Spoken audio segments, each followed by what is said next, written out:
모든 세리와 죄인들이 말씀을 들으러 가까이 나아오니 바리새인과 서기관들이 수군거려 이르되 이 사람이 죄인을 영접하고 음식을 같이 먹는다 하더라.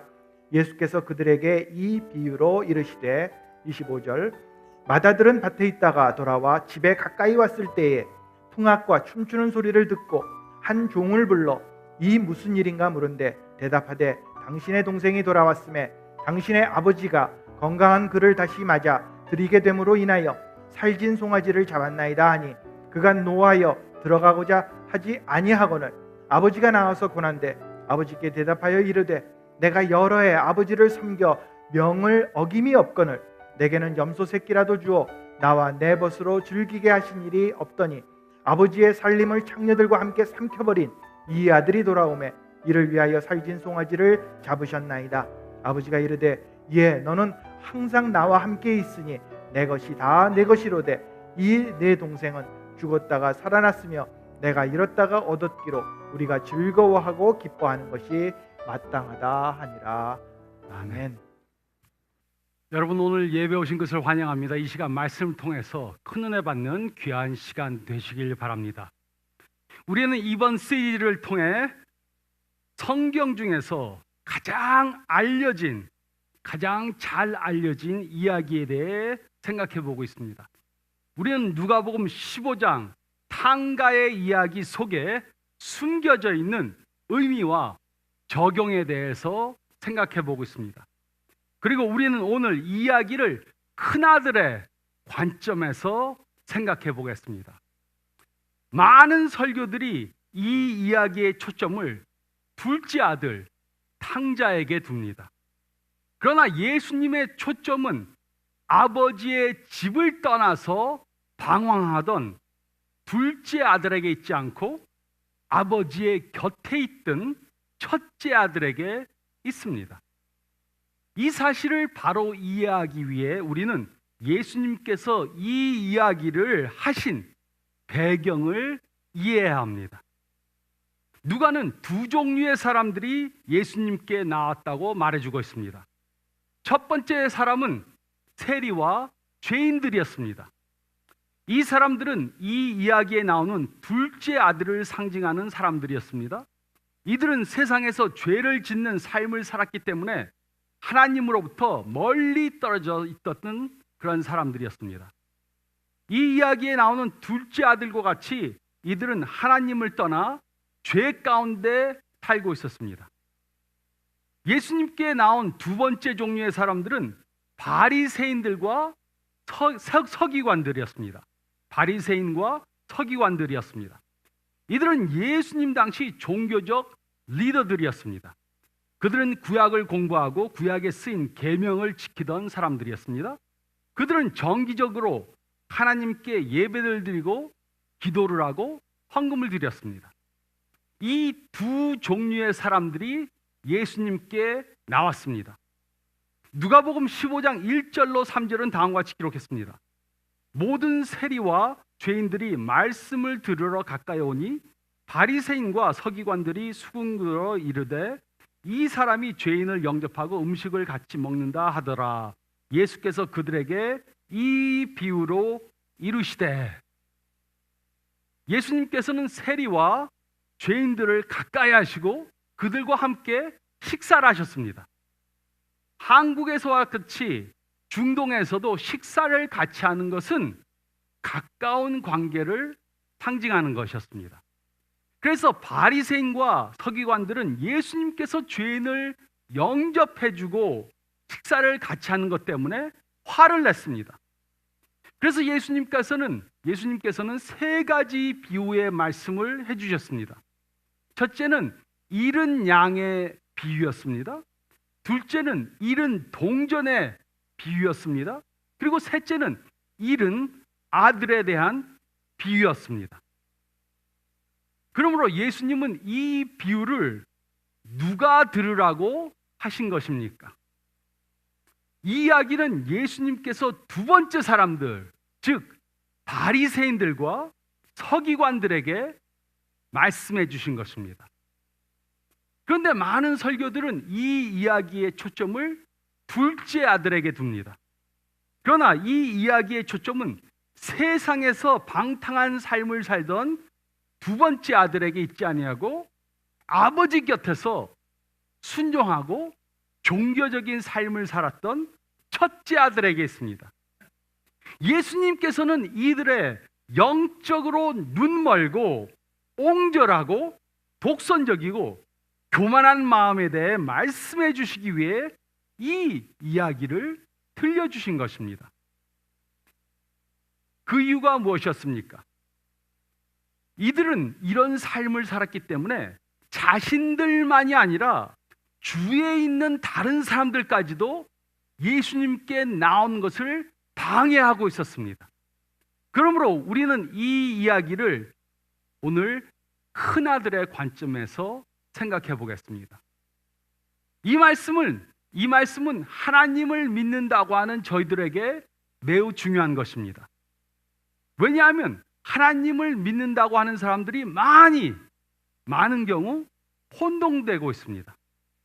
많은 기독교인들은 자신들이 이 이야기에 나오는 둘째 아들이라고 생각을 하는데, 많은 경우 교회를 다니던 사람들은, 교회를 오랫동안 다닌 사람들은 둘째 아들이기보다는 첫째 아들인 것입니다. 그런데도 많은 사람들은 자신들이 둘째 아들이고 첫째 아들이 아니라고 생각을 합니다. 근데 우리가 둘째 아들과 비슷한가? 아니면 우리가 첫째 아들과 비슷한가? 그것을 어떻게 알 수 있습니까? 우리는 우리 중에 첫째 아들들이 가지고 있는 특성이 있지는 않은지 살펴봐야 합니다. 그래서 우리에게 첫째 아들이 갖고 있는 많은 특성들이 있다면 우리는 둘째 아들이 아니고 첫째 아들입니다. 우리는 세상에서 방탕한 삶을 살던 둘째 아들이 아니고 아버지 곁에서 아버지를 겉으로만 순종하던 그러한 첫째 아들인 것입니다. 그래서 우리가 첫째 아들인가 둘째 아들인가 살펴보기 위해 첫째 아들이 가지고 있던 특성이 우리에게 있지 않은가 생각해 봐야 하는 것입니다. 그래서 첫째로 25절부터 30절 말씀 보면 우리는 이기적 태도를 갖고 있지 않는지 살펴봐야 합니다. 우리는 이기적인 태도를 갖고 있지 않는지 살펴봐야 합니다. 둘째 아들이 회개하고 집으로 돌아오자 아버지는 둘째 아들이 돌아온 것을 축하하는 잔치를 열었습니다. 이에 대해 첫째 아들은 어떤 반응을 보였습니까? 25절부터 28절은 다음과 같이 기록했습니다. 맏아들은 밭에 있다가 돌아와 집에 가까이 왔을 때 풍악과 춤추는 소리를 듣고 한 종을 불러 이 무슨 일인가 물은데 대답하되 당신의 동생이 돌아왔음에 당신의 아버지가 건강한 그를 다시 맞아들이게 됨으로 인하여 살찐 송아지를 잡았나이다 하니 그가 노하여 들어가고자 하지 아니하거늘 아버지가 나와서 구원한대. 큰아들은 아버지가 둘째 아들을 용서해 줬다는 그 이야기를 듣고 화가 났습니다. 그리고 그는 잔치에 들어가질 않았습니다. 그런데 첫째 아들은 왜 화가 난 것입니까? 그것은 자신이 손해를 보았기 때문입니다. 첫째 아들이 잔치에 들어가는 것을 거부하자 아버지가 그에게 나왔습니다. 그래도 첫째 아들은 아버지의 요청을 거절했습니다. 그는 그 이유를 29절과 30절에 다음과 같이 설명했습니다. 아버지께 대답하여 이르되 내가 여러 해 아버지를 섬겨 명을 어김이 없거늘 내게는 염소 새끼라도 주어 나와 내 벗으로 즐기게 하신 일이 없더니 아버지의 살림을 창녀들과 함께 삼켜버린 이 아들이 돌아오매 이를 위하여 살찐 송아지를 잡으셨나이다. 아버지가 동생이 돌아온 것을 축하하기 위해서 살찐 송아지를 잡았습니다. 그런데 이 송아지가 누구 송아지였습니까? 아버지는 자신의 재산을 두 아들들에게 나눠서 이미 주었습니다. 그리고 둘째 아들은 자신의 재산을 다 탕진했습니다. 그러므로 둘째 아들은 자신의 것을 다 썼기 때문에 남아있는 것은 전부 다가 첫째 아들의 몫이었습니다. 그리고 이 송아지도 첫째 아들의 송아지였습니다. 그런데 아버지는 이 나쁜 동생 녀석이 돌아왔다고 자기의 송아지를 잡아서 축하 파티를 열었습니다. 그래서 그는 화가 난 것입니다. 또 그뿐만이 아닙니다. 아버지는 둘째 아들을 종으로 받아주지 않고 다시 아들로 받았습니다. 그러므로 이제 둘째 아들은 모든 재산 중에 3분의 1을 다시 유산으로 받게 된 것입니다. 첫째 아들은 막대한 재산의 손해를 받습니다. 송아지가 하나 죽었습니다. 또 자신이 받을 모든 것들의 3분의 1을 동생에게 넘어가게 되었습니다. 그래서 그는 이런 이기적 태도 때문에 화를 낸 것입니다. 우리는 생각할 수 있습니다. 이 형이 이게 나쁜 녀석이구나. 동생이 돌아왔는데 같이 즐거워하지 않고 화를 내는 아주 이기적인 못된 녀석이구나 생각할 수 있습니다. 근데 우리가 가만히 살펴보면 교회에 다니는 사람들 가운데도 이렇게 자기밖에 모르는 이기적인 태도를 가진 사람들이 많이 있습니다. 자신이 구원받았다고 하나님을 모르고 세상에서 죄를 범하는 사람들을 보고 기도하지 않고 전도하지 않고 화를 냅니다. 그들이 어려움을 당하면 오히려 고소해야 합니다. 또 예수님을 모르는 사람들이 예수님께 나온다고 교회를 찾아오면 텃세를 부립니다. 하나님을 떠나 세상에서 살던 사람들이 교회에 오면 그들은 우리가 사용하던 주차장 자리를 딱 차지합니다. 이거 내가 주차하는 자리에다 누가 파킹을 했나? 또 내가 즐겨 앉는 자리가 있는데 거기에 딱 앉아 있습니다. 비키라고 할 수도 없고. 또 내가 봉사하던 일을 했는데 그 일을 뺏어 갖고서는 저보다 더 잘합니다. 또 목사님과 교회 리더들이 새 성도가 왔다고 그 사람들에게 나에게보다 더 관심을 써줍니다. 그러면 나밖에 모른다는 이기적 기성교인들은 화를 냅니다. 이런 것들은 모두가 우리가 작은 아들이 아니고 둘째 아들이 아니고 큰 아들이라는 증거입니다. 그뿐만이 아닙니다. 큰 아들들은 교회가 존재하는 목적이 무엇인가 잊고 있습니다. 그들은 교회가 자신들을 위해 존재한다고 착각을 합니다. 그리고 교회 밖에 있는 사람들에게 복음을 전하는 것에는 관심이 없습니다. 교회에서 전도나 선교에 많은 재정을 투자하면 화를 냅니다. 시카고에 있는 어떤 교회에서 싸움이 일어났습니다. 교인들이 목사님을 내쫓으려고 한다 그럽니다. 그래서 제가 그 교회의 교인 하나에게 물었습니다. 목사님이 무슨 죽을 죄를 져서 내쫓으려고 합니까? 그러자 그 교회 교인이 이렇게 말했습니다. 교회에 돈이 없는데 목사님이 선교에 너무 많이 돈을 써서 쫓아내려고 합니다. 선교하겠다고 그래서 목사 쫓아낸다는 교회는 또 처음 들어봤습니다.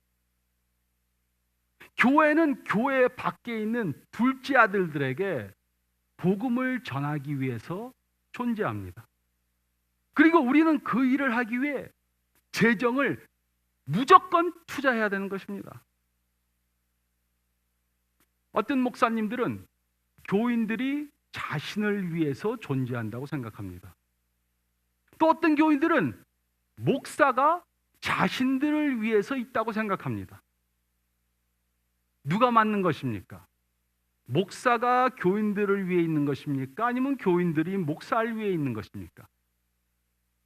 뭐 손 들어보라 그러면 또 틀린 분들이 있을 테니까는 이것은 둘 다 틀린 생각입니다. 목사가 교인들을 위해 있는 것도 아니고 교인들이 목사를 위해 있는 것도 아닙니다. 목사도 교인들도 전부 다 예수님을 위해, 또 예수님을 모르는 사람들을 위해 전도하기 위해 있는 것입니다. 그리고 이런 교만감 때문에 잔치에 들어가지 않은 것입니다. 이 이야기에 나오는 두 아들들은 둘 다 잘못된 삶을 살았습니다. 둘째 아들은 아버지를 떠나서 세상에서 물질 가지고 행복해지려고 했습니다. 그는 아버지의 재산을 다 탕진했습니다. 근데 첫째 아들은 아버지를 떠나지 않고 아버지의 곁에 있었지만 아버지를 사랑하지 않았습니다. 아버지의 관계 때문에 기뻐하지 않았습니다. 그는 자신의 선행으로 아버지의 재산을 가지려고 한 것입니다. 그는 아버지가 곁에서 항상 베푸는 사랑을 받고도 그것을 다 허비한 것입니다. 이들은 둘 다 행복을 잘못된 방법으로 추구했습니다. 그러나 이 두 아들들의 끝은 똑같지가 않았습니다. 죄 중에 살던 둘째 아들은 구원을 받았습니다. 하지만 적어도 이야기가 끝나기 전까지 첫째 아들은 구원을 받지 못했습니다.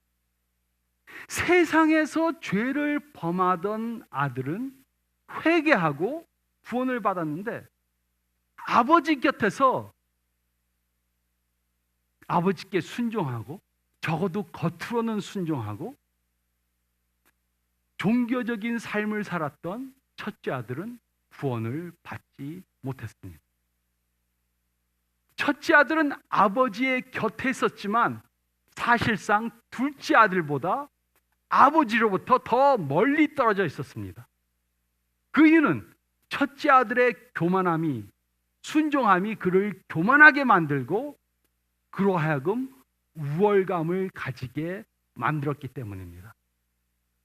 그는 자신이 둘째 아들보다 더 의롭다고 생각했습니다. 그래서 그는 교만함과 우월감 때문에 죄인을 위해 베푼 아버지의 잔치에 들어갈 수 없었던 것입니다. 이처럼 우월감을 가지고 교만한 사람들은 하나님의 잔치에 참여할 수 없습니다. 자신들이 잘났다고 생각하는 사람들은 하나님의 용서하심을 받으려고 하지 않습니다. 내가 잘났는데 왜 용서를 받아? 그래서 하나님의 베푼 잔치에 들어갈 수가 없는 것입니다. 그러므로 우리는 질문해 봐야 합니다. 나는 첫째 아들이 가지고 있던 이런 우월감을 가지고 있지는 않은가? 내가 교회에 출석하고 있다고 교회에 출석하지 않은 사람보다 더 우월하다고 생각하고 있지는 않은가? 내가 교회에서 봉사를 많이 하니까는 봉사하지 않는 사람들보다 더 우월감을 갖고 있지는 않은가? 내가 좀 헌금을 한다고 헌금하지 못하는 사람들 보고 비웃고 있지는 않은가? 내가 교회에서 직분을 받았다고 직분을 받지 못한 사람보다 더 낫다고 착각하고 있지는 않은가? 우리는 생각해 봐야 합니다. 내가 남들보다 낫다고 생각하는 그러한 교만한 사람들은 하나님의 잔치에 참여할 수 없습니다. 그래서 우리는 우월한 태도를 갖고 있지 않는지 살펴봐야 하는 것입니다. 내가 남보다 낫다고 착각하고 있는가? 그렇다면 우리는 첫째 아들이고 둘째 아들이 아닙니다. 또 세 번째로 저희가 읽은 말씀 가운데 29절 말씀을 보면 우리는 불평하는 태도를 갖고 있지 않는지 살펴봐야 합니다. 우리는 불평하는 태도를 갖고 있지 않는지 살펴보아야 합니다. 29절은 다음과 같이 기록했습니다. 아버지께 대답하여 이르되 내가 여러 해 아버지를 섬겨 명을 어김이 없거늘 내게는 염소 새끼라도 주어 나와 내 벗으로 즐기게 하신 일이 없더니. 첫째 아들들이 가지고 있는 다른 특징 하나는 불평하는 것입니다. 첫째 아들은 아버지께 순종을 했습니다. 그 이유가 무엇이었습니까? 그는 이곳에 내가 여러 해 아버지를 섬겨 명을 어김이 없거늘이라고 말했습니다. 그런데 이것을 영어로는 I've been slaving for you, 즉 나는 여러 해 동안 아버지에게 종노릇했다, 종노릇했다 이렇게 말했습니다. 그는 종처럼 할 수 없이 아버지께 순종한 것입니다. 그가 순수한 동기를 가지고 아버지를 기쁘게 하기 위해 또 아버지를 사랑해서 아버지께 순종한 것이 아니었습니다. 그는 아버지의 유산을 받아야 하니까 유산을 받기 위해 억지로 순종하는 척 했던 것입니다. 우리도 이런 태도를 가지고 하나님께 순종할 수 있습니다. 하나님께 진짜로는 순종하고 싶지 않습니다. 그런데 내가 안 하면 하나님께서 벌을 주실까 봐 두려워서 순종합니다. 내가 순종하지 않으면 하나님께 축복을 받지 못할 것 같으니까는 할 수 없이 순종합니다. 그러나 우리가 이런 태도로 순종을 한다면 우리에게는 기쁨이 없을 것입니다.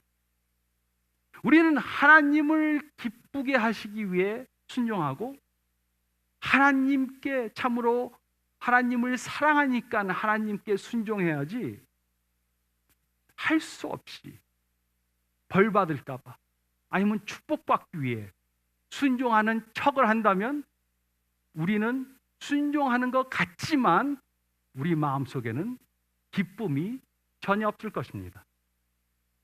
그런데 많은 교회에 다니는 사람들이 이렇게 살고 있습니다. 하나님을 섬깁니다. 교회에서 봉사를 합니다. 그런데 모든 것이 자신들이 원하는 대로 되지 않습니다. 그러면 불평합니다. 예수님을 믿고 섬기고 봉사를 하는데 기쁨이 없습니다.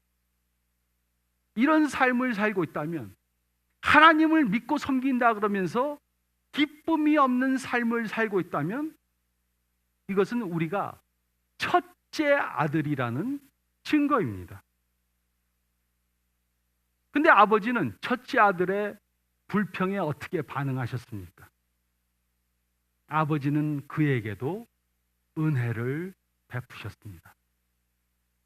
탕자 첫 번째 세상을 사랑해서 세상으로 간 그 둘째 아들에게 은혜를 베푸신 아버지께서는 자기 곁에서 자기를 사랑하지 않으면서 재산을 물려받으려고 겉으로 순종하는 척한 그 아들도 사랑하시고 그에게 은혜를 베푸셨습니다. 31절과 32절은 다음과 같이 기록했습니다. 아버지가 이르되 예 너는 항상 나와 함께 있으니 내 것이 다 내 것이로되 이 내 동생은 죽었다가 살아났으며 내가 잃었다가 얻었기로 우리가 즐거워하고 기뻐하는 것이 마땅하다 하니라. 예수님의 이 말씀을 들은 사람들은 아버지의 무한한 은혜에 무척이나 놀랐을 것입니다. 그리고 이 이야기는 이렇게 끝을 맺습니다. 예수님께서는 왜 첫째 아들이 어떻게 반응했는가 말씀해 주시지 않으셨습니까? 좀 궁금하지 않습니까? 이 첫째 아들이 회개하고 잔치에 들어갔나? 아니면 끝까지 뻗댕기고 반항을 했는가? 근데 예수님께서는 그가 어떻게 했다고 이야기해서 들려주시지 않으셨습니다. 그것은 예수님께서는 이야기를 하시고 이 바리새인들과 서기관들이 바른 반응을 보이기를 기다리셨기 때문입니다. 그리고 이것을 통해 예수님께서는 우리들도 어떻게 반응할 것인가를 보고 계신 것입니다. 예수님께서는 우리들이 예수님의 초대에 응하기를 기다리고 계신 것입니다. 그래서 우리는 우리 안에 불평하는 태도가 있지는 않은가 우리가 살펴봐야 합니다. 이 세상의 첫째 아들들은 자신이 어떤 위치에 있는지 바로 깨달아야 합니다. 저도 이 말씀을 공부하다 보니까는 나는 여태까지 내가 둘째 아들인 줄 생각했는데 예수님을 영접하고 30년이 됐는데 아직도 둘째 아들인 줄 알았는데 이 말씀을 생각해 보니까 둘째 아들이 아니고 첫째 아들이구나. 제가 깨달았습니다. 근데 이것이 매우 중요한 사실입니다.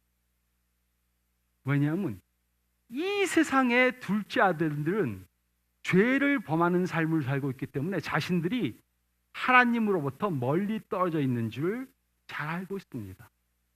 그래서 이 사람들은 회개하고 하나님께 나오면 구원을 받을 수 있습니다. 근데 이 세상의 첫째 아들들은 자신들이 하나님으로부터 멀리 있는 줄 알질 못합니다.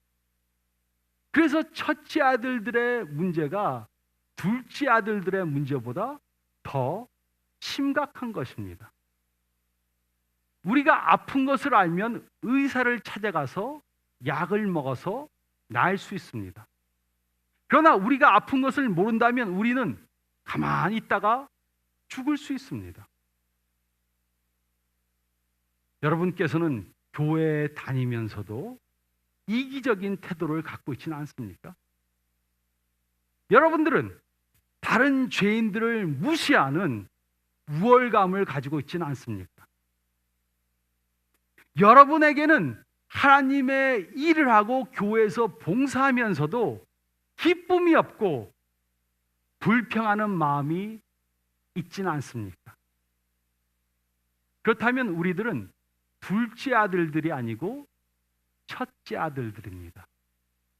그리고 우리가 이 사실을 깨닫고 돌이키지 않으면 우리는 너무나도 하나님으로부터 멀리 떨어져 있는 삶을 계속해서 살 수밖에 없게 됩니다.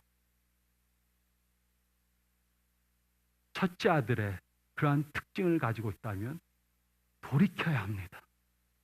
돌이켜서 하나님 아버지와 참다운 관계를 갖고 하나님을 기쁘게 하는 그러한 삶을 사시는 저와 여러분들이 되시기를 예수님의 이름으로 축원드립니다.